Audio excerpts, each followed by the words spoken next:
아내가 최근 한동안 서울 아파트값, 주택값이 치솟는 데 대해서 신경이 곤두섰습니다. 그리고 화난 표정으로 집값 올리는 이들, 담합하는 이들에 대해서 분개했어요. 처음엔 아내가 왜 평소답지 않게 왜 그렇게 민감하지 생각했습니다. 분개한 나머지 왜 그렇게 많은 이들이 땅을 공평하게 나눠주는 체제에 대하여 관심을 갖게 되는지 이제 좀 알 것 같다라고까지도 얘기를 하더라고요. 집값이 이렇게 뛰면 전세도 영향을 주고 월세도 영향을 줘서 아하, 내년 8월 말이면 찾아오는 계약에 문제가 생기겠구나 하는 것을 미리 아내는 내다봤던 것이죠. 그러니까 아내 입장에서는 곤혹스럽고 걱정이 앞서는 것입니다. 작년에 힘든 시절을 거쳤기에 그랬던 것 같습니다. 그런 생각에 이르니까 저도 이 거북함을 넘어서 불쾌하더라고요. 어떻게 이렇게까지 시장이 교란될까?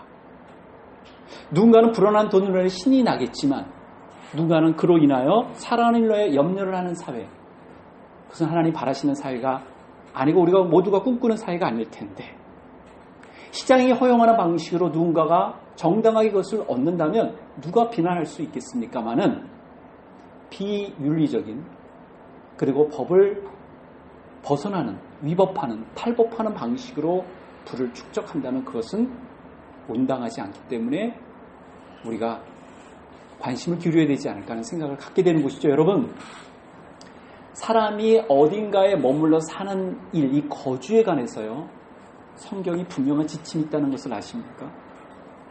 하나님께서 관심을 갖고 계셔요. 그것은 창세기를 열 때부터 그리고 성경을 닫게 되는 계시록에서까지 하나님은요, 거주에 관해서 인간이 머무는 삶에 대해서 관심을 기울인다니까요. 여러분, 창세기 어떻게 되어 있습니까? 요 하나님이 동방의 에덴의 동산을 창설하시고 사람을 거기에 두셨다라고 되어 있어요. 하나님은 거주하는 공간을 마련해 주셨습니다. 제대로 살기를 원하셨던 것이죠. 여러분, 계시록에는 또 어떻게 되어 있습니까? 또 내가 봄에 거룩한 성 새 예루살렘이 하나님께로부터 하늘에서 내려오니 하나님의 장막이 사람들과 함께 있음에 하나님이 그들과 함께 계시리니, 하나님이 더불어 사신다는 거예요. 사람들과 함께 계신다는 거예요. 머물러 사시겠다는 것입니다. 이게 얼마나 놀라운 일입니까? 하나님과 함께 살아간다니. 하나님은 머무는 삶에 대해서 강조를 해주십니다. 그래서 그의 백성들에게 머무는 삶에 대해서, 살 수 있는 곳에 대해서 관심을 기울이셨기에 아브라함에 대해서 여러분 어떤 축복을 내주셔요? 땅을 너에게 주겠다. 왜 땅을 줘요? 아브라함이 누릴 곳, 아브라함이 활동하는 것, 그 공간을 주시겠다는 거예요. 근데 땅에 축복만 주셨네? 그렇지 않죠. 땅에 머물러서 너가 살아가게 될 때 번성하게 될 것이다. 그리고 복을 나눠줄 수 있는 복의 자기장이 될 것이다. 진원지가 될 것이다. 라고까지 얘기해 놓으셨잖아요. 그리고 그 뜻이 이루어졌습니다. 아브라함, 이삭, 기막힌 환경을 통하여 야곱, 그리고 어떻게 요셉까지 이루어지죠. 여러분, 이 요셉에 이르러서 비로소 더 이 울타리가 벗어납니다. 가나안 땅을 벗어나서 어디로 가요? 애굽으로 가죠. 요즘에 이집트로 갑니다. 근데 흥미로운 사실은 야곱은요, 어디에 머물렀어요? 예, 가나안 지역에 머물렀어요. 그러나 요셉은 어디로 갑니까? 예, 애굽으로 가죠. 그게 흥미롭게 돼 있어요. 야곱이 가나안 땅, 곧 그의 아버지가 거류하던 땅에 거주하였으니, 이게 창세기 37장에 나옵니다. 1절에 보면. 그러니까 이삭이 거주하는 땅에 있는 거예요. 할아버지 때부터 머물렀던 땅. 그러나 요셉은 어떻게 돼요? 요셉이 이끌려 애굽에게 내려가네. 자의적으로 내려간 겁니까? 그렇지가 않아요. 타의적으로 내려갑니다. 그게 39장 1절에 또 등장해요. 요셉은 떠밀려서 내려갔습니다. 거기서 어떻게 해요? 정말 롤러코스터 같은 삶을 겪다가 결국 하나님의 손에 의해 하나님이 함께 계심에 그가 한 나라를 책임지는, 그 당시에 고대 근동에서 최고의 권력을 구가하는 곳에 실세 총리가 됩니다. 놀라운 일이죠. 그래서 기근으로 해서, 흉년으로 해서 결국 이주하게 되는 그 아버지의 일행을 맞이하게 돼요. 형제들을 만나게 됩니다. 그리고 그 일행들이 어떻게 옵니까? 이제는 떠나서 거기에 머물러 살게 돼요.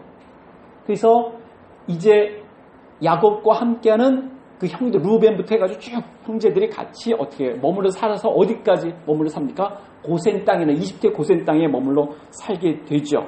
그래서 이스라엘 족속이 애국 고센 땅에 거주함에 거기서 생업을 얻어 생육하고 번성하였더라. 하나님의 약속된 축복이 이루어지게 됩니다. 누굴 통해서요? 준비된 요셉을 통해서 이루어지게 되죠. 요셉은 그곳에 있는 동안 요셉이 10세 총리가 되어 얼마 안 있어서 하나님께서 복을 내려주셔서 큰 화랑하게 됩니다. 경제가 화랑하게 되고 풍년이 넘쳐요. 그 풍년이 1년으로 되는 게 아니라 7년까지 있게 돼요. 그러니까 사람들은요 3년, 4년 되니까 허리띠가 이제 넓어졌어요. 그러니까 마구 수확해가지고 마구 그에 다 소비합니다.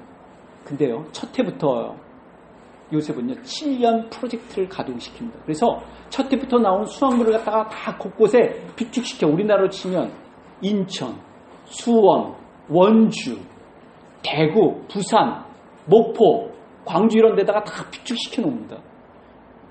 근데 그 비축된 게 나중에 빛을 발하게 되죠. 기근이 넘치게 되니까 계속되니까 현대도 여러분 기근이 넘치게 되면 어떻게 할 도리가 없잖아요. 인근 나라 지역에서도요 그 수확물을 달라고 곡물을 달라고 요청에 이르게 됩니다. 그러니 뭐 내지인들은 더 말할 것도 없죠. 그 내지인들도 현재 없으니까 어떻게 합니까? 돈으로 합니다. 받고 하는 거예요, 공부를. 근데 결국 이제 돈까지도 뭐 베네수엘라 인플레 이런 거 보셨죠? 바나나 하나 사는 데 있어서 뭐 종이 지폐가 돈다물로 넘어가잖아요. 근데 그걸로 안 되니까 결국 어떻게 합니까? 자기의 부동산, 가축까지도 팔아요. 그래서 그 곡물을 얻는 거예요. 말하자면 식량을 배급받는 곳입니다. 그것도 안 되니까 결국 부동산이에요. 자기가 살고 있는 땅을 매각을 합니다. 어디로요? 요즘은 중앙정부, 왕궁에다 매각을 해가지고 그 왕궁을 대리하는 요셉이 그것을 어떻게 해요? 삽니다. 그래서 거기에 매각을 된 걸 가지고 왕궁에 귀속시키죠. 그 토지를. 그러면 그 토지는 누구 것이 된 거예요? 왕궁 거의 왕이 된 겁니다.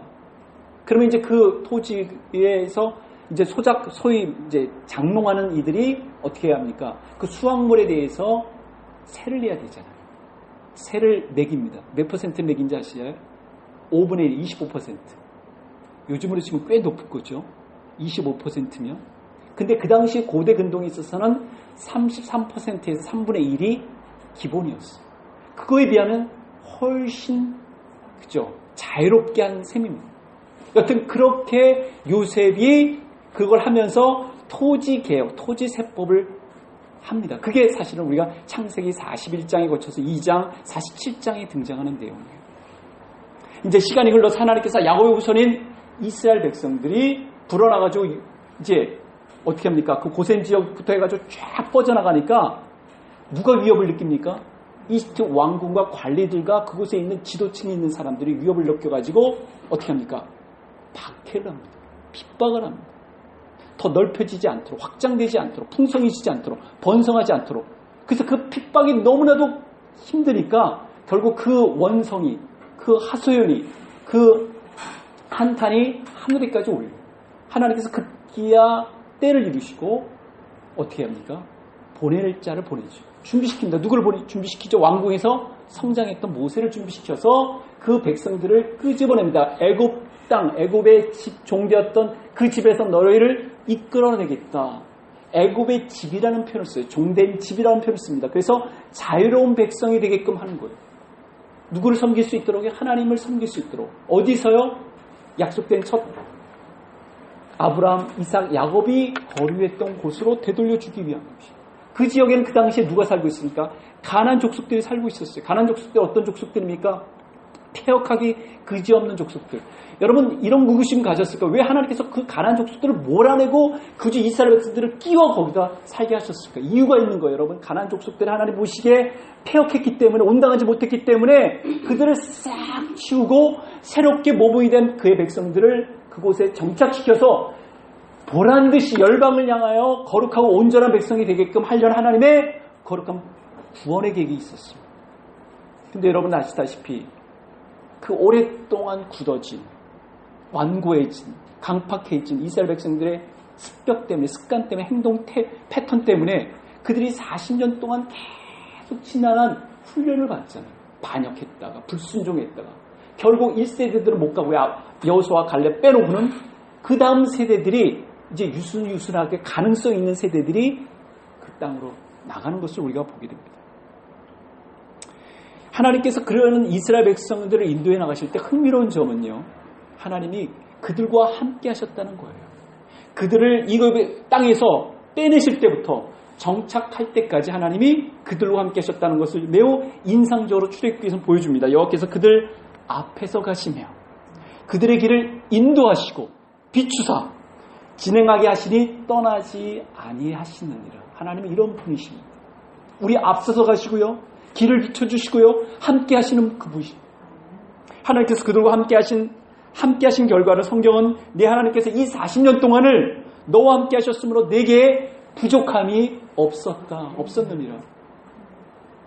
그러니까 하나님께서 그의 백성들과 함께 하실 때, 머무실 때, 그 머무는 공간은 뭐가 된다고요? 예, 바로 베델이 되는 것이죠. 야곱이 그의 정든 집을 떠나서 거처하고 유랑했을 때 하나님이 함께 하셔서 천사를 통해서 만나주셨을 때 베델, 그건 하나님이 머무시는 곳이구나. 그러니까 베델의 의미는요, 사실은 야곱만 경험한 것이 아니라 하나님의 백성들이 다 집단적으로 경험했고요. 하나님의 집은 뭡니까? 하나님께 예배드리는 곳이에요. 그래서 성전이 하나님 집으로 이어지는 것이고 하나님을 나의 삶에 모시는 곳마다 베델이라고 얘기할 수 있는 것이죠. 아브라함이 주신, 그리고 그의 백성들이 주시는 그 거주, 머무는 원리에는 분명한 지침이 있어요. 그건 뭐냐면 거주할 때는 제대로 살아야 된다는 거예요. 그걸 거주와 윤리의 관계라고 말할 수 있을 것 같아요.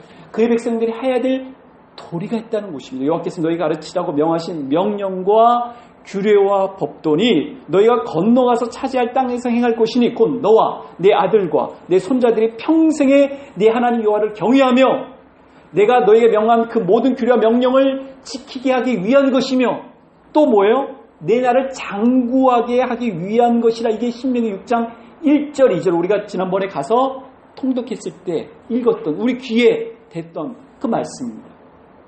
하나님 마련하신 곳에 살면서 제대로 살 때는 보존되겠고 번성할 수 있겠지만 그렇지 않았을 때 폐역한 교만한 거역하는 불순종하는 백성이 될 때는 get out, 아웃된다는 거예요.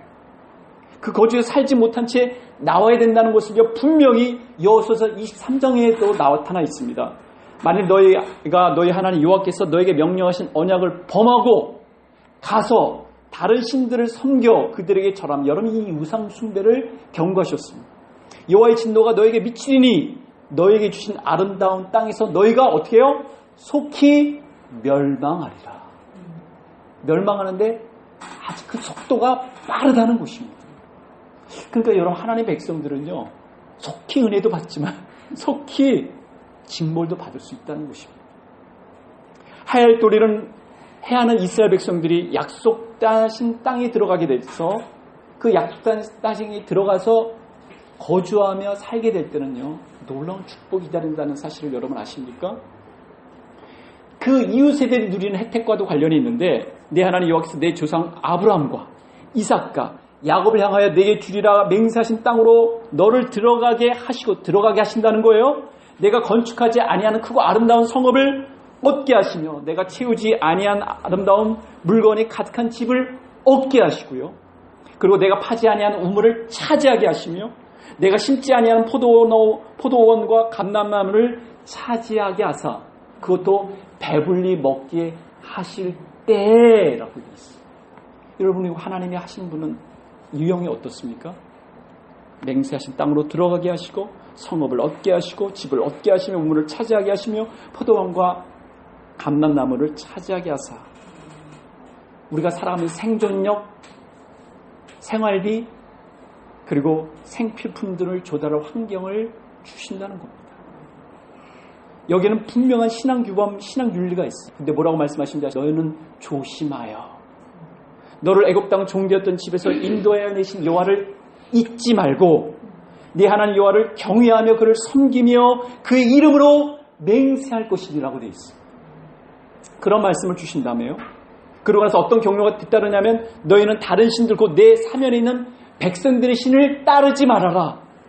왜냐하면 우상 숭배할까 봐. 우상의 유혹에 덫에 걸려가지고 그거 따라가지고 결국 폭망할까 봐. 우상숭배는 여러분 탐욕을 가져옵니다. 불순종을 끌어당겨요. 이것을 주님께서 금하셨습니다. 여러분 우리나라도 한국전쟁 이후 북쪽에서 내려온 분들이 있었어요. 자기 정든 땅을 놔두고요. 정든 집을 놔두고 내려왔어요. 땅 한 평도 없는 곳에서 새를 살면서 열심히 일해가지고 어떻게 자기 한 몸을 들일 수 있는 곳을 마련합니다. 그분들이 그런 마련을 했을 때 얼마나 감격스럽겠습니까? 힘든 과정을 거쳤기에 다시도 내 집, 내 보금자리가 있구나. 그런 분들이 특별히 많이 모인 교회는요. 뭔가 교회 건축할 때요. 힘을 확 발휘한 것을 제가 봤습니다. 왠지 아세요? 그 서름이 있거든요. 우리가 같이 예배를 드릴 수 있는 공간에 대한 애착이 있거든요. 그리고 산간벽지나 해외 선교지에서 뭔가 그들의 예배당이 필요하다, 뭔가 고아원이 필요하다 그러면요. 정말 손을 걷어붙이고 하는 마음이 있어요. 왜냐하면 그 경험이 있기 때문에. 여러분 신앙인들에게 이 거주라는 생존권을 주님이 제공하실 때 필요한 전제가 있습니다. 혜택을 누리기 위한 전제. 그게 바로 신앙 규범이라고 얘기할 수 있고 생활 윤리라고 할 수 있어요. 그러니까 제대로 살아가는 곳이죠. 주님은 그것을 바라셨습니다. 어떻게 공의롭고 자유롭게 살아야 된다. 그래서 기본은요 10계명이에요. 여러분 10계명만 제대로 지키면 한 사회가 한 국가가 건강할 수 있어요. 10번째 계명이 뭡니까? 남의 것을 이웃의 집의 것을 탐하지 말아야 된다. 집의 것이 뭡니까? 토지죠. 거주지죠. 재산이죠. 부동산이죠. 동산이죠. 그러니까 자신이 거주하는 곳에서 이런 윤리가 제대로 지켜져야 하나님의 뜻이 이루어진다는 것을 말해줍니다. 그래서 거주할 때는 분명히 주님께서는요. 거주할 때 따르는 축복이 따르지만 또 하나 윤리가 뒤따른다. 행할 도리가 있다. 행할 규범이 있다. 그래서 여러분 하나님께서는 그의 백성들이 살아갈 때요. 그 생활을 그리고 삶의 반경, 관계를 다른 사람과 맺는 것을요. 구분짓지 않으셨어요. 그래 너 나한테 와서 예배를 잘 드리면 됐어. 됐어 오케이. 한 게 아니라 너희가 거류민들과 어떤 관계를 맺고 있는지 외국인들과 나그네들을 어떻게 대접하고 있는지 그리고 너희들이 같은 민족으로서 어떻게 상업행위를 하고 있는지를 내가 똑똑히 보겠다. 그걸 윤리라고 규정해 놓으셔요. 여러분 레기 25장이면 신년에 보면 그게 아주 잘 나타났습니다. 레기 25장에 나타난 22장에도 등장했고요. 곳곳에서 하나님께서는 너희가 제대로 거룩하고 자유롭고 공의롭고 진실되게 살아야 된다라고 말씀하셨습니다. 그러니까 여러분 주거 문제를 사회윤리와 절대 떼어놓고 생각할 수가 없습니다. 여러분 선진국가들은요 이런 전통을 이어받았어요. 신년의 정신을 이어받았고요. 복지 국가라고 불리는 데 있어서는 이런 어렵고 힘든 고단한 이들을 위한 배려가 사회 인프라적으로 쫙 깔려 있습니다. 그래서 여러분 토지와 관련된 분명한 규범이 있다는 것을 여러분 우리가 알고 있어야 돼요. 토지를 영구에 팔지 말 것은 토지는 다 내 것이 누구 것이라고요? 하나님의 것입니다. 너희는 거류민이요. 너희 동거하는 자로서 나와 함께 있느니라. 그러니까 너희는 나그네와 같아. 너희 소유주가 없다라고 얘기하시는 겁니다. 적어도 하나님의 백성들에게는 이 말씀이 선포되어야 합니다. 토지를 영구에 팔지 말 것은 토지는 다 내 것임이니라. 메시지는 이렇게 번역되어 있어요. 땅은 영구에 팔지 못한다. 땅은 나의 것이다. 너희는 다만 외국인이여 나의 소작인 뿐이다. 너희는 내가 소유한 땅을 누군가가 되살릴 수 있는 권리를 보장해야 된다. 그래서 하나님이 이렇게 말씀을 주신 다음에 내가 그렇게 너희들에게 그런 마음으로 살아갈 수 있게끔 너희들의 마음에 새 마음을 새 영을 부어주시겠다. 그래서 에스겔서 말씀이 나온 것입니다. 또 내 영을 너희 속에 두어 너희로 내 율례를 행하게 하리니 너희가 내 규례를 지켜 행할지냐. 이게 에스겔서 36절 27절 말씀이잖아요.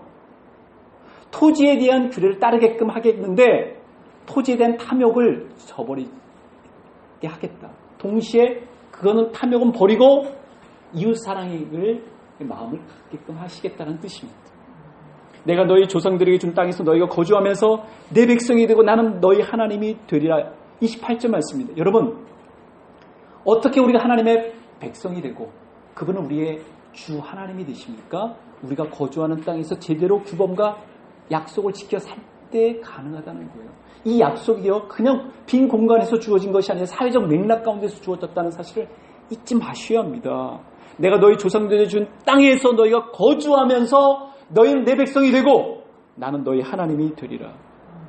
그럴 때 따른 축복이 있어요. 그렇게 살면 내가 너희를 모든 더러운 데서 구원하고 더러운 게 뭐예요?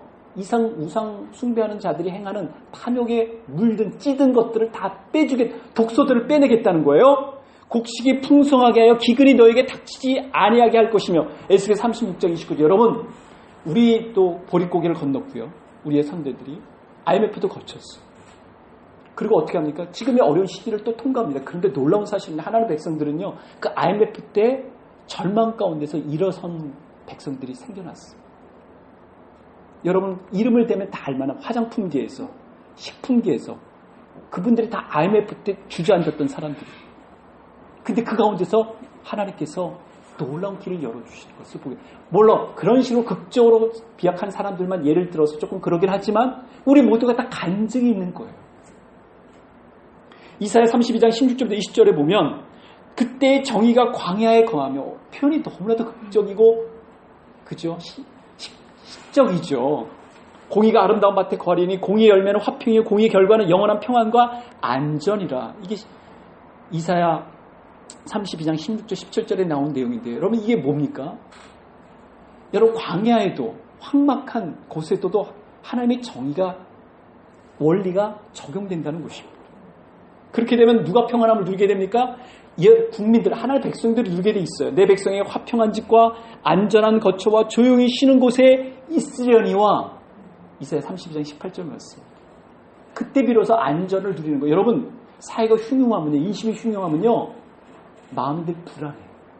언제 또 이 전셋값 올려달랄까? 월세 올려달라고 하면 어떻게 하지? 어디로 가야 되지? 집을 계약해야 되는데 이렇게 천정부지로 올라갔는데 어떻게 해야 되지? 고민이 이루 말할 수가 없습니다. 최근에도 우리 석현이가 아마 그런 고민을 많이 했을 거예요. 얼마나 제가 최근에 그걸 듣고서 마음이 무거웠는지 모릅니다. 여러분, 여기서 신앙인들이 안정된 삶을 누리려면요, 사회의 정의가 바로 서야 합니다.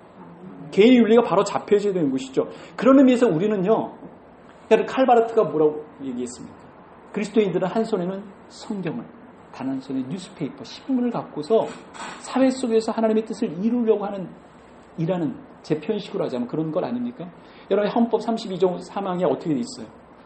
23조 3항에 어떻게 되어 있습니까? 재산권 행사는 공공복리에 적합하게 해야 한다. 헌법에 나와 있어요.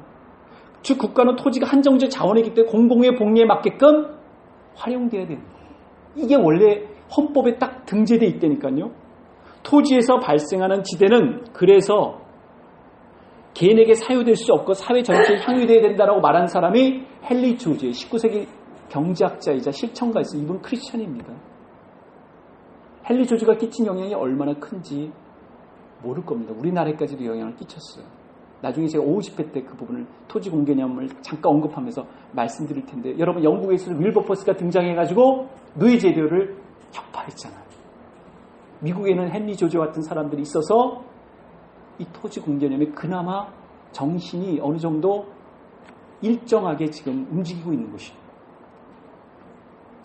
재주는 곰이 부리고 돈은 땅이 먹는다는 말이 있듯이 땅 가진 자의 땀 없는 소득을 세금으로 환수하라고 그는 일갈했습니다. 여러분, 한국 사회의 주택 이 과열시장의 진원지는 다름 아닌 강남 3구죠. 여러분, 흥미로운 사실은 강남 3구가요, 다른 지역들보다 크리스찬 인구 비율이 훨씬 높습니다. 이건 역설이겠죠. 물론 크리스찬들이 주도한다, 가담한다라고 말하고 싶지는 않겠습니다. 그러나 비켜 서 있다라고도 말하고 싶지는 않아요. 여러분, 토지를 우상화시킨 곳입니다. 주택을 우상 숭배한 곳입니다. 여기에 그리스도인들은 정말 예외일까? 벗어날 수 있을까? 여러분, 한국 사회에 이렇게 어려움을 가져다 주는 것은요, 국민들이 헌법을 위배했기 때문에 그래요. 성경은 뭐라고 되어 있습니까? 정책지에 살던 이스라엘 백성들은 토지에 대해 분명한 입장과 처신을 요구받았어요. 옛 직에서 경계석을 옮기지 말며 고아들의 밭을 침범하지 말지어다. 이게 잠언 24장 10절의 말씀을 그대로 적용하게 되면 우리 사회가 변화가 되죠. 일제 잔재로부터 내려왔던 것들이 제대로 균형적으로 분배가 될 때는 한국 사회의 토지 지형은요, 완전히 획기적으로 바뀌어졌을 것입니다. 그래서 우리나라가 1970년대 초반까지 북한보다 못 사는 이유가 거기 있었던 것입니다. 여러분, 박철수 반값 고시원 운동본부의 대표 언급처럼 오늘날 많은 이들은 주거 난민 신세입니다. 고시원보다 못한 족방, 연숙, 달방, 찜질방, PC방, 숙박을 포함해 전국적으로 몇만 명이 죽어 난민인지 아십니까? 100만 명이, 100만 명 이상이. 엄청난 인구예요. 여러분, 정의가 황량한 사회의 기초가 되고 의로움의 각인의 일터에서 진행될 때 사회는 화평이라는 수확을 얻게 되고요. 영원한 평화가 안전한 결실을 얻게 됩니다. 그런 의미에서 이 돈 욕심으로 탐욕으로부터 벗어나 있는 그리스도인들이 영향력을 끼쳐야 합니다. 그럴 때 사회는 뭔가 변화가 찾아올 수가 있는 것이죠. 그래서 그런 기독교 정신이 구가되고 있고 적용되는 나라야. 북유럽을 한번 보십시오. 영국 연방을 한번 보십시오. 이 토지 문제에 대해서 근본적으로 이렇게 흔들릴 수 없는 인프라가 형성되어 있어요. 그래서 여러분, 우리는 신앙인으로서 개인적인 지침과 공동적인 지침을 함께 마련해야 됩니다. 개인적인 지침은 여러분 무엇입니까? 주택과 관련해서 주택을 구매하는 우선순위를 확보해야 돼요. 성경에 이 부분이 있더라고요. 잠언 24장 27절 말씀을 제가 묵상했습니다. 내 일을 밖에서 다스리며 너를 위하여 밭에서 준비하고 그 후에 내 집을 세울지니라. 내 일을 밖에서 다스리며 너를 위하여 밭에서 준비하고 그 후에 내 집을 세울지니라. 이게 뭐예요? 주택 구입이나 주택에 대한 투자가 우선순위가 아니라는 거예요. 신앙인들에게서. 뭐죠? 일단 집을 세우는, 집을 짓거나 구입하는 일은 나중에 이루어집니다. 내 일터에서 일.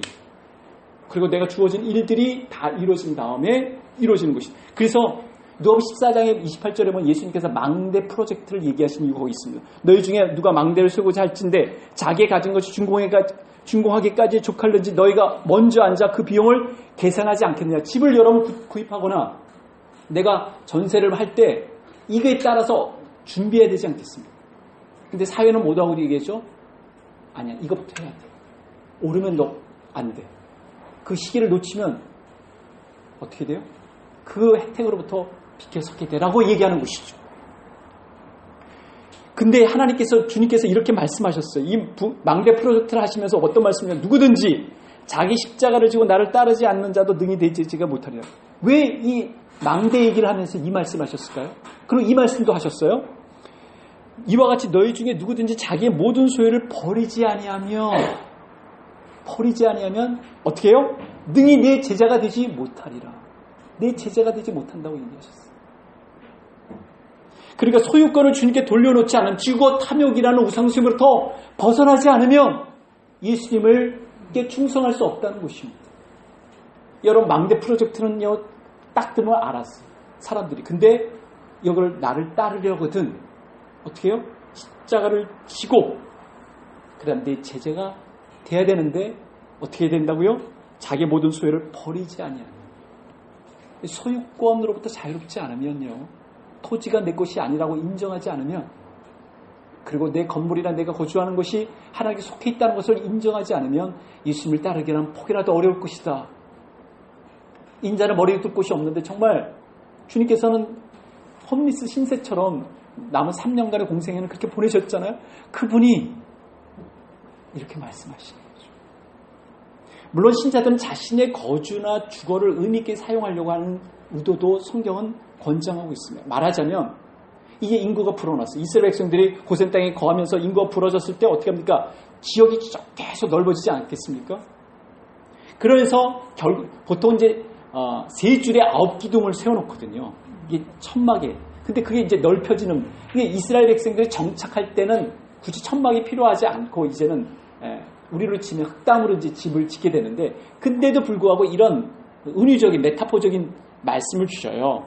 내 장막터를 넓히며, 뭐 천막터를 넓힌다는 거잖아요. 내 처소의 휘장을 아끼지 말고 널리 펴되 너희 줄을 길게 하여 너의 말뚝을 견고하게 할지어다. 그러니까 이 말씀을 들으면 옛 생각에는 막 아마 났을 것 같아요. 이는 내가 좌우로 퍼지며 내 자손은 열방을 얻으며 황폐한 성읍들을 사람 살 곳이 되게 할 것이다. 이게 이사야 54장에 나옵니다. 이사야 시대는요, 이미 그 회막 시대가 건너갔잖아요. 지나갔단 말이죠. 사회의 공동선을 향한 비전이 있는 것입니다. 자신이 거주하는 곳을 이제는 넓게 공유하겠다라는 의지의 표현인 것이죠. 그래서 이런 메시지를 주시면서 마감하는 대목이 있어요. 뭐냐면, 땅이 이제는 주민이 많아 좁게 될 것이며 너를 삼켰던 자들이 멀리 떠날 것이라. 자녀가 후일에 내 귀에 말하기를 이곳이 이제 내게 좁으니 넓혀서, 아빠, 엄마, 이제 우리 좀 우리 한 방에 이제 다 있지 말고 좀 내 방도 좀 주세요. 라고 얘기할 수도 있지 않겠습니까? 그런 식이에요. 내게 좁으니 넓혀서 내가 거주하게 하라 하리니, 이게 이사야 49장 아까 19절의 말씀과 20절의 말씀이에요. 그러면 모든 육체가 나 여호와는 내 구원자요 내 구속자요 야곱의 전능자인 줄 알리라. 하나님이 이렇게 이끌어 가신다는 것을 너희가 알게 될 것이다. 길이 넓혀지는 것도 확보되는 것도 바로 내가 주도했기 때문에 가능한 것이지, 너희가 무슨 땅 한 편을 세울 수 있는 힘이 있겠느냐. 땅은 다 만군의 여호와 하나님의 것이기 때문에 하나님이 거주할 수 있는 능력과 거주할 수 있는 길을 열어주신다는 것을 너와 네 자손들이 알게 할 것이라고 말씀해 주십니다. 여러분, 이건 너무 놀라운 일이죠. 하나님이 우리가 주거할 수 있는 길을 열어주시죠. 오직 하나님만을 섬기면서 하나님이 주신 거주를 제대로 사용할 기회를 얻게 되는 것이죠. 왜냐하면 토지는 하나님의 것이기 때문에 그렇습니다. 그래서 예수님이 오셔서 이 메시지를 주시잖아요. 양으로 하여금 생명을 얻게 하고 풍성하게 할 것이다라는 것을 여러분 주거의 관점, 거주의 관점에서도 한번 생각해 보신 적 있어요? 양이 네 하면은 무엇이 필요하면 울타리가 필요하잖아요. 그걸 누가 주셔요? 그 공간을 주님이 주신다는 거예요. 양으로 하여금 생명을 얻게 할 뿐만 아니라 풍성하게 얻게 할 것이다. 주님이 마련하신 곳에 넉넉히 살 수 있게끔 하겠다. 그래서 기독교 신앙이 들어가는 곳마다 제대로 뿌리를 내린 곳마다 이런 거주권이 형성되어 있습니다. 사람들이 제대로 살아갈 수 있는, 동물도 제대로 학대받지 않고 살아갈 수 있는 여지가 생겨나는 것이죠. 기독교 신앙의 힘입니다. 그래서 분명한 건 신명기의 주제이기도 하고 이사야의 주제는 뭐냐면, 하나님의 백성들이 우리가 살아갈 때 제대로 우리가 살게 되면 하나님의 말씀대로 규범과 규례를 지키면 정의와 어떻게 우리의 삶이 만나게 된다는 거예요. 그들이 가옥을 건축하고 그 안에 살겠고 포도나무를 심고 열매를 먹을 것이며 그들이 건축한 데에 타인이 살지 아니할 것이며 그들이 심은 것을 타인이 먹지 아니하리니 이는 내 백성의 수완이 나무의 수완 같겠고 내가 택한 자가 그 손으로 일할 것을 길이 누릴 것이며, 이게 이사야 65장에 나오는 내용입니다. 그 백성들이 거주하는 곳이 계속 이어진다는 거예요. 근데 그렇지 않았을 때는 어떻게 해요? 뿌리치 뽑히잖아요. 여러분 북이스라엘 보십시오. 남유다를 보십시오. 그래서 어떻게 해요? 그 지역을 떠나서 이동합니다. 그것을 아주 명쾌하게 주님께서 보여주십니다. 뿌리치에 뽑혀서 떠나게 합니다. 자신이 그러나 건축한 곳을 훼손당하지 않고 오랫동안 살 수 있는 길을 그곳에서 어떻게 해요? 하나님 말씀대로 살게 되고 할 도리를 다하게 되면 유지한다는 것이 성경의 메시지입니다. 물론 신약에서는요, 이 거주에 관해서 우리의 이 관점을 넓게 그리고 깊게 그 다음에 더 멀리 보게 하십니다. 그것은 바로 영원한 거주지 그리고 영구한 주택지와 관련된 부분이에요. 주님 말씀입니다. 내 아버지 집에 거할 곳이 많도다. 내 아버지 집에 거할 곳이 많도다. 그렇지 않으면 너희 일렀으리라. 내가 너희를 위하여 거처를 예배하러 가노니. 여러분, 현실 주택 문제의 골머리를 앓고 있는 이들에게 이 말씀이 한 빛에 섬광처럼 비춰주는 위로가 되지 않을까요? 때로는 내 아버지 집에 정말 거할 곳이 많다. 주님께서 마련해 주신 곳에는 풍성하게 뛰어다닐 수 있는 공간이 마련되겠구나.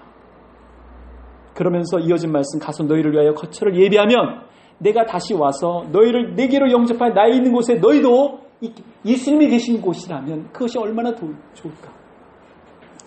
주님이 설계하시며 제공하신 여러분 곳이라면, 새 예루살렘이라면 여러분 정말 우리가 멋지게 한번 생각해 볼 필요가 있지 않겠습니까? 한국에는 요즘 이제 뭐 에버랜드라든가 이런 곳들이 새롭게 돼가지고 외국인들조차도 오면 너무 놀란다고 그러더라고요. 예전에 캐나다에 보면 서부 쪽에 PN이라는 게 있어요. 우리로 치면 이제 놀이동산인데 그 놀이동산을 딱 보고 우리 한국에 와가지고 정말 에버랜드를 보면 이럴 걸 애게라고 얘기했습니다. 그만큼 한국이 고도로 발전돼 있어요. 여러분 1세기 전의 사람이 지금 한번 본다고 합시다. 우리 지금 놀이시설을 본다고 하면 얼마나 놀라게 했겠어요. 그런데 주님께서 마련해 주신 그 거주 공간의 미학 얼마나 엄청나겠어요. 여러분 신자들은 이 땅에 살 때요, 빌려 쓰는 사람들이라는 생각을 가지면서 살아가는 사람들입니다. 지금껏 제가 결혼하고 나서부터 제 집을 가져본 적은 없어요. 그 말은 전세나 월세를 살았다는 얘기도 되겠죠? 그래서 불편했는가라고 하면 반드시 그랬던 것 같진 않아요. 제가 처음 이제 늦가기 유학을 떠났을 때 캐나다에 살 땐 3년간은 지하에서 살았어요. 여러분 지하라고 하니까 너무 그렇게 생각하지 마세요. 얼마나 넓은지 모릅니다. 방이 3개였어요. 방이 3개, 유일하게 방이 3개였던 것을 처음 경험했던 것이 지하였습니다. 습기도 별로 없어요. 지하라는 거 빼놓고는. 근데 2년마다 이제 계속 옮겨지는 것이죠. 그리고 살다가 최고로 정말 멋진 곳에 산 적이 있어요. 그게 어디냐면 집 마당 뒤쪽이 골프장이었어요. 난 살면서 이런 곳에도 살 수 있구나. 물론 이제 이유가 있어서 넓혀야 했기 때문에 그때 이제 같이 다른 이제 이렇게 그걸 뭐라고 그러죠? 이렇게 돌보는 학생도 있었기 때문에. 근데 그곳에서 살면서 얼마나 넓어가지고 이렇게 넓으면 이렇게 뭐 내려가서 2층으로 돼 있어가지고 그 공간이 그래서 뭐 식사하면 또 뭐 이렇게 뭐 내려가야 되는 뭐 그런 문제까지도 있었어요. 그러니까 귀찮아서 그때 어머님이 오셨어요. 저희 어머님이 오셔가지고 올라가더라고요. 아이고 이렇게 불편하다 이렇게 집이 넓어가지고.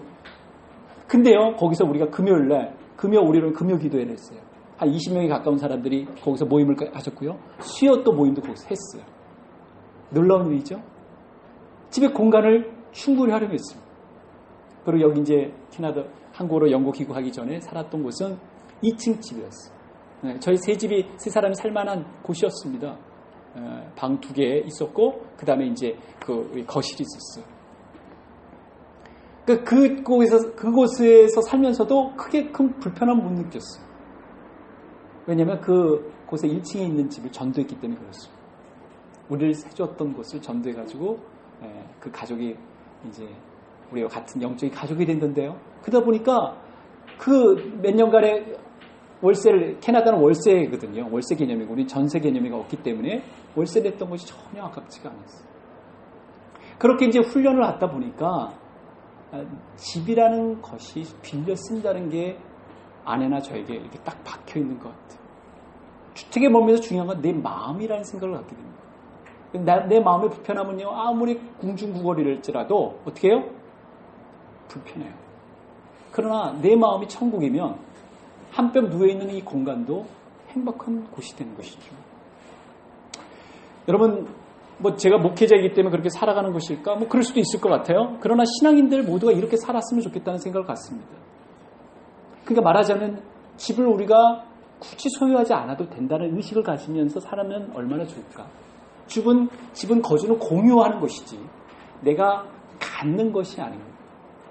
토지가 주님의 것이라면 토지 위에 세워진 집도 주님의 것이라고 우리가 인정할 수 있는 방향으로 가면 어떨까 하는 생각이. 물론 우리는 자본주의 살고 있기 때문에 내 소유권은 분명할 필요가 있지만 내 소유권이지만 내 것이 아닌 양 살아가는 것이 바로 그리스도인의 삶의 모습이었으면 좋겠다는 것을 갖게 된 것이죠. 여러분 우리 세상 살아갈 때 우리의 흔적도 남기게 되죠. 마치 그 후에 아브라함이 그 안에 사라를 가나안 땅 마므레가 헤브론이거든요. 마므레 앞 막벨라 굴의 장사였더라. 매장지도 필요하죠. 우리가 화장을 할지 뭐 다르게 방식으로 우리가 붙일지 모르겠는데 그때 우리의 한 곳에 비석인 비석 또 거기에 유골 앞에 우리가 뭐가 할 때 있겠습니까? 이름이 있겠잖아요. 석창은 언제 왔다 언제 가다 이게 있잖아요. 그 이름이면 되는 거예요. 우리가 갈 때요. 우리의 땅 등기권하고 건물 등기권까지 주님 앞에 가져가지 못하거든요. 우리가 이곳에 살면서 무엇을 남겼는가로 주님은 평가하실 테니까 말이죠. 그런 의미에서 우리가 살고 있는 집은요. 이중적인 의미가 2가지 의미가 있어요. 내가 살고 있는 몸의 한계를 느끼게 하는 집이 있잖아요. 그리고 그 한계를 보호해주는 집 울타리가 있단 말이죠. 그리고 또 뭐가 있어요? 어떤 식으로든 우리가 또 맞이하게 되는 그런 거처가 있습니다. 그랬을까요? 만일 땅에 있는 우리의 장막집이 무너지면 하나님께서 지으신 집 곧 집으로 지으신 것이 아니요 하늘에 있는 영원한 집이 우리에게 있는 줄 아느니라. 여러분 물론 이 말씀은 우리가 장례식에서도 우리가 특히 들었던 말씀, 우리의 장막 몸이라고도 생각할 수 있죠. 그러나 거주지라고도 얘기할 수 있잖아요. 이것이 이제는 사라지게 되면 하나님 마련하신 곳에 우리가 살게 되는 것이죠. 예전에도 우리 외국에서 그 프로를 따온 것 같은데 집을 수리해가지고 새롭게 해주면 그 사람들이 굉장히 놀라지 않습니까? 일정 기간 밖에 살다가 우리도 그런 걸 경험하게 될 거예요. 그것은 아마 더 큰 놀라운 경험이 하나님 마련해 주신 새하늘과 새 땅, 새 예루살렘에서 우리가 경험하지 않을까 생각이 듭니다. 여러분 천국에서 이제 영원한 하나님과 영원히 사는 일은요 하프만 치는 게 아니에요. 그냥 잠만 자는 게 아닙니다. 우리는 그것에서 새로운 일을 하게 될 것입니다. 하나님께 마련해 새로운 거주지에서. 그러면 이 땅에서 훈련을 잘 받아야 돼요. 이 땅에 탐욕으로 물들면 안 되고요. 하나님이 갖고 계신 이 공유의 관점을 잘 간직하고 있어요. 토지는 하나님의 것이다. 나는 빌렸습니다. 나는 나그네다. 내가 이곳에서 청지기로서 어떻게 살아갈 것인가. 이 주택과 관련해서도요. 그렇게 되면 우리는 바로 하나님 마련하신 곳에서 감격스럽게 그것을 맞이하게 될 것입니다. 여러분 대통령적 신부님 잘 아시죠? 그분이 끼친 영향력은 엄청납니다. 이제 이분이 어떤 분하고 이제 이렇게 쭉 대화를 하는 가운데 이런 질문을 마지막으로 받았어요. 신부님, 한국교회에 대해서 마지막으로 하신 말씀 해주세요. 이분이 얘기하셨어요. 지붕 위에 올라가서 외치십시오. 4층에 살면 5층에 꼭대기에 가서 외치시고 또 17층에 아파트에 사시면 18층 꼭대기에 가서 외치십시오. 라는 뜻이겠죠? 토지는 하나님의 것이라. 토지는 하나님의 것이라고 외치세요. 기도하시겠습니다.